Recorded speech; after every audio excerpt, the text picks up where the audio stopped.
It's a rainy and cold day today, and by cold I mean high teens, early 20s still, but relatively it's cold.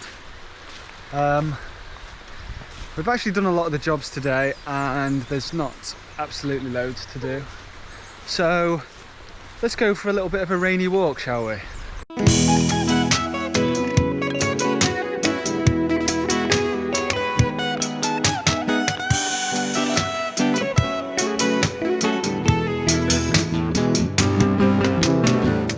It's really peaceful just to walk through the trees in the rain, hearing all the little raindrops fall on the leaves. It's just very relaxing, it really is. It's just started to rain a little bit more, but I love it.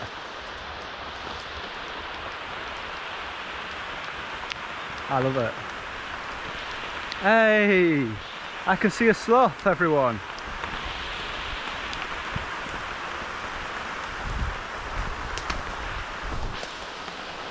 Hi.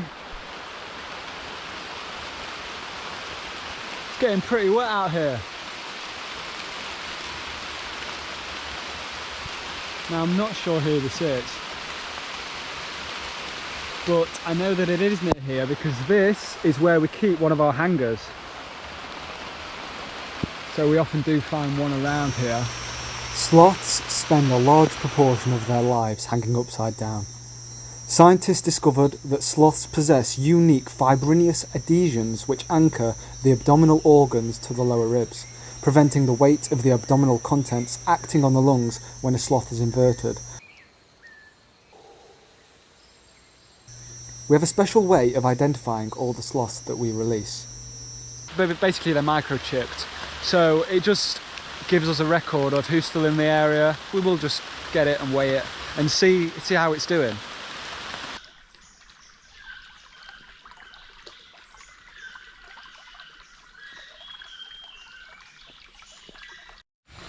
So here I have my chip reading device. Right, so first we have to turn this on. Okay.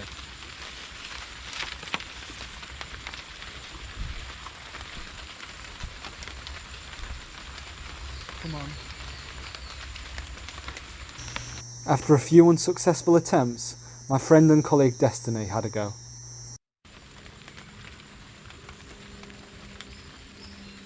Wow, Destiny, first time. If we just take a picture of the number and then we can see who it is. It turned out to be Rachel, who unfortunately for her, it wasn't yet time for the carrots and beans to be hung out, but that didn't stop her from trying.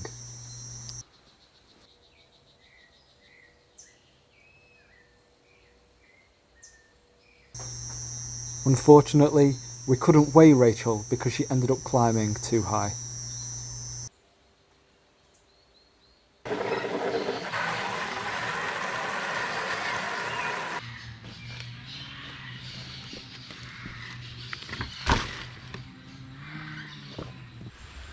So we've just spotted another sloth just up there.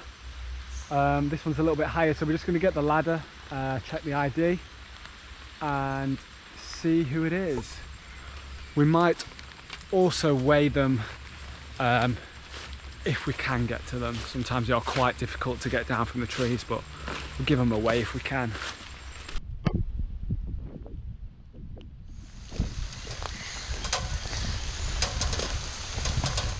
We can't get the ladder close enough to the tree without using a machete to get some of these lower branches down, and the sloth, and I think it has a baby as well, has just started to climb really high.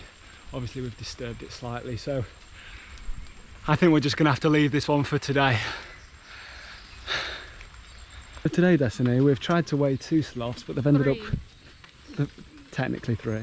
But they've ended up climbing higher. Yep. Oh well, we tried. We had good intentions. We did. They've ended up climbing too high for us to safely put the ladder up. and get them down and then weigh them.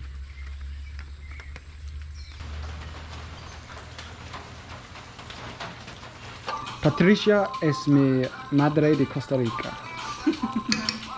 And she is cooking us almuerzo. Almuerzo. Almuerzo, which means lunch. Meal times are a great opportunity to relax and enjoy some home-cooked Costa Rican food. Nombre? Empanada. Empanada. Empanada.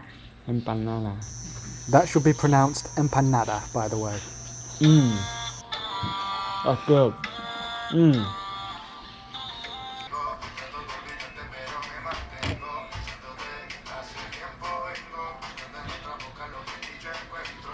And this is like crushed beans. Squashed beans, right? Beans. Beans con queso también. Cheese. See. It's like cheesy beans. Nice. It's good. And then fried. It's good. So basically, an empanada is the Costa Rican equivalent of a Greggs sausage, bean and cheese melt, minus the sausage.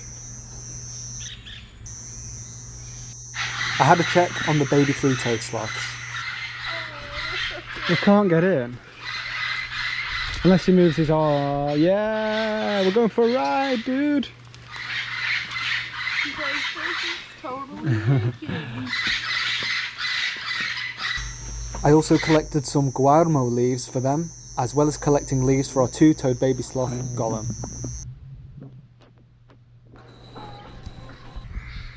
Now I'm on the roof here because just above the roof is an almendro tree.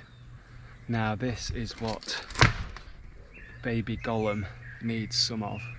Got my tree, got my machete, let's get cutting.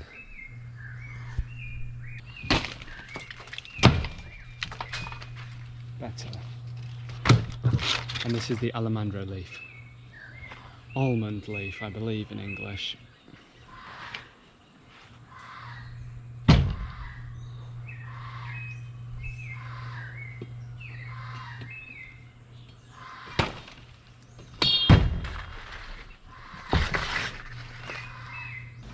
Es nombre. Gallo pinto. Sí. Jamón prensado. Sí. Tortillas. Tortillas. Ajá. Huevo frito. Huevo frito. Egg. Huevo. Egg. Huevo. Huevo. Huevo. Egg. Egg fritter. Rice and ham and egg fritter. Wow.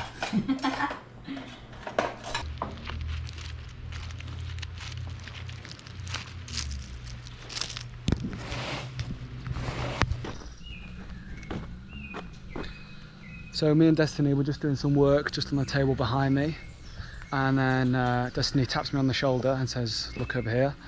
And what do we say?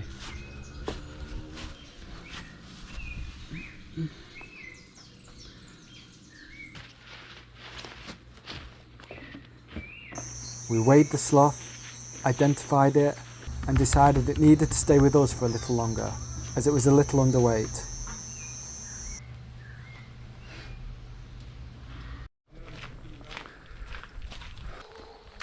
I'll just give you a general overview of why a lot of our sloths are here. In Costa Rica, the electric wires which supply people's houses, they are not insulated. So on the edge of rainforest areas where you've got small communities and you've got electric wires going overhead, lots of sloths grab onto the wires and they get electrocuted and they burn themselves. So that's one reason why we have a lot of sloths here. Another reason is that we end up with a lot of orphans. Because their mum has either been hit by a car or maybe killed by a dog. And other reasons are that we might just see a sloth in our area and it is just underweight, or it has ticks or parasites, or it's badly injured by something. So yeah, that's just a few reasons why we have sloths at our place. Oh, it's not on its own.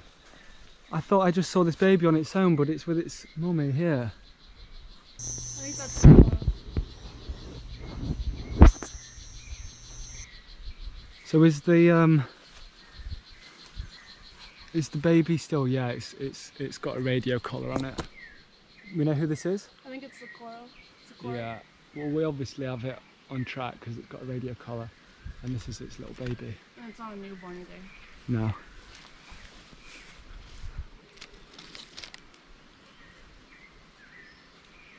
It's cool that the baby's going straight back to the mother.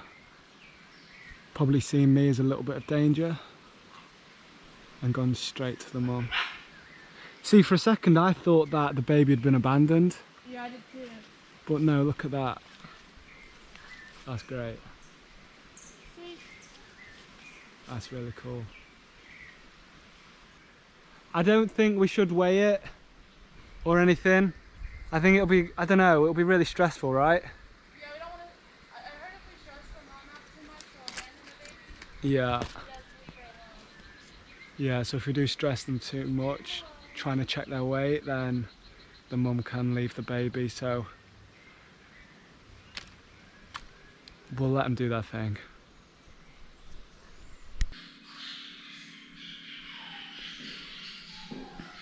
Good night. Another day at the office was drawn to an end. Look at the colour of this sky. It is beautiful. It's like a rose tinted colour. And just above that cloud there is the moon. Wow. That's actually so nice.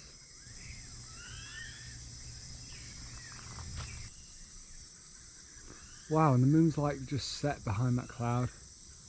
That was so cool. Hello and welcome back. Today we are doing a bit of a mass weigh on as many sloths as possible, basically, just to check their weight and see how everyone's doing. So we've got our ladder, we've got our sloth. Let's get to it. So I'm trying to get Grumpy here, but we've also got Camilla just chilling here. So I'm in a bit of an awkward position.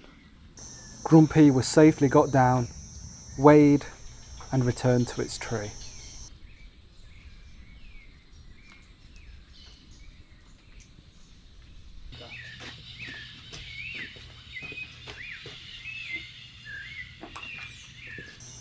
After the weighing of many sloths, it began to rain. Starting to really come down now, obviously.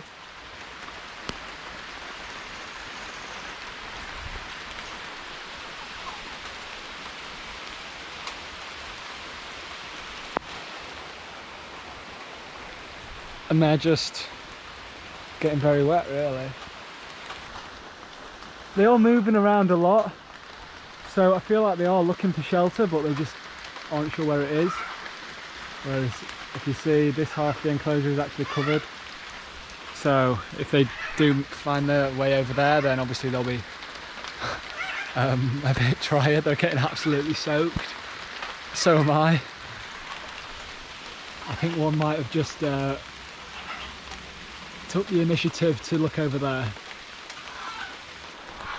Not sure if you can see him quite very well, but this dude just chilling in the rain. He's getting absolutely soaked. It was cool to watch this sloth move from one tree to another as it found shelter for the night.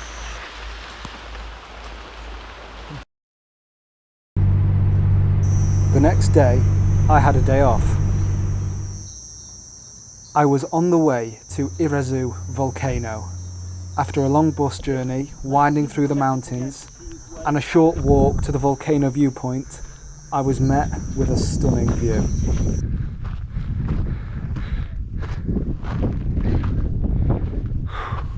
Wow, look at this. Irazu volcano is located 3,432 meters above sea level, making it the highest volcano in Costa Rica.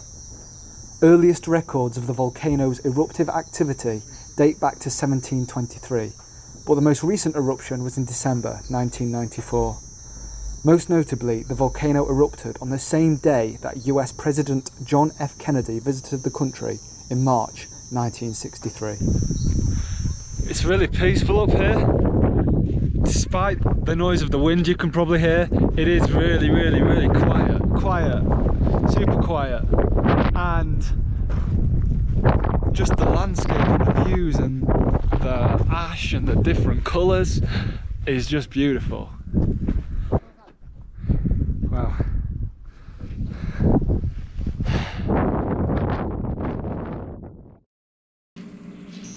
The next day, it was back to work with the sloths.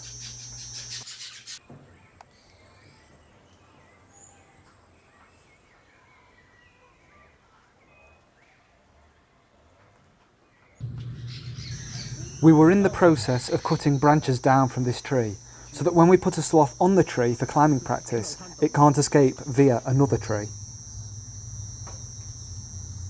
Baby Gollum was going to spend her days on this tree from now on. Excellent.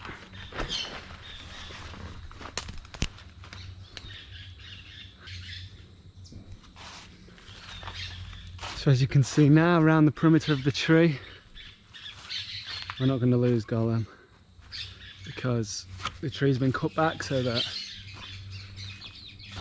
he can't climb onto another one. However, I'm going to move this ladder and also just break off this one, I reckon.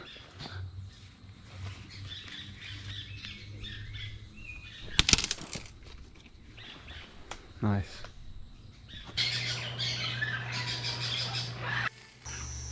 It was once again time for some food Salchicha. and a bit of fun. Dime ya por qué. Dime por qué te fuiste, dímelo, bebé. Dime ya por qué. Porque no me llamas, es que no me extrañas, bebé.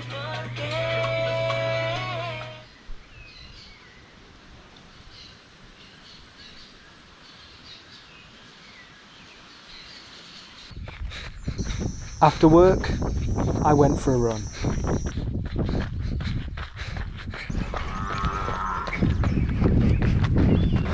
Coming up to a main road now, as you can tell. It's actually the main road that I take from San Jose up to where I work. Big truck coming past.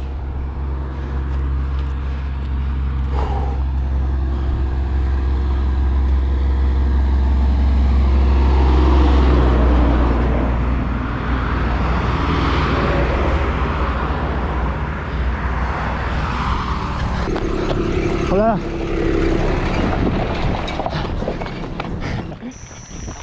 I met a couple of lads out on a cycle. Yo. Uno más, uno más. Yes.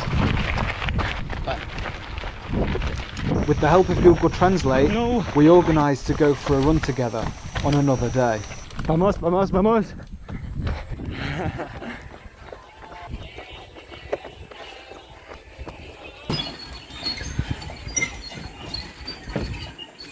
This is so cool. There is what that is? Pura Vida, Costa Rica.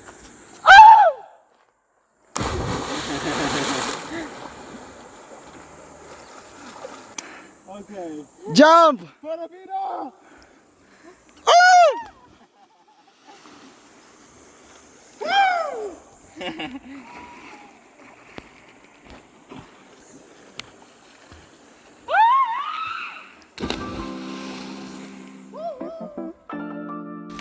Pura Vida.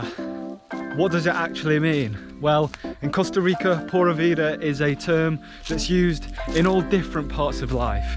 It's used as a greeting, it's used as a thank you, it's used as a good luck, and what's more important about the word is that it's not just a word, it's a way of life. In Costa Rica, Pura Vida means, well, it directly translates as pure life.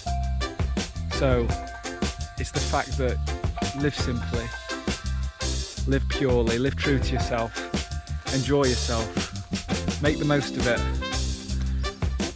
and just live. Just live, just simply live. No stress, no worries, no regrets, no negatives. Just live. Pura vida.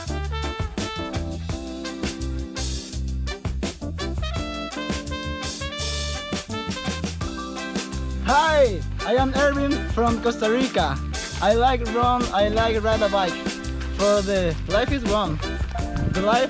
The life is free. Go, Pura Vida! I couldn't have put it better myself. Pura vida. Pura vida.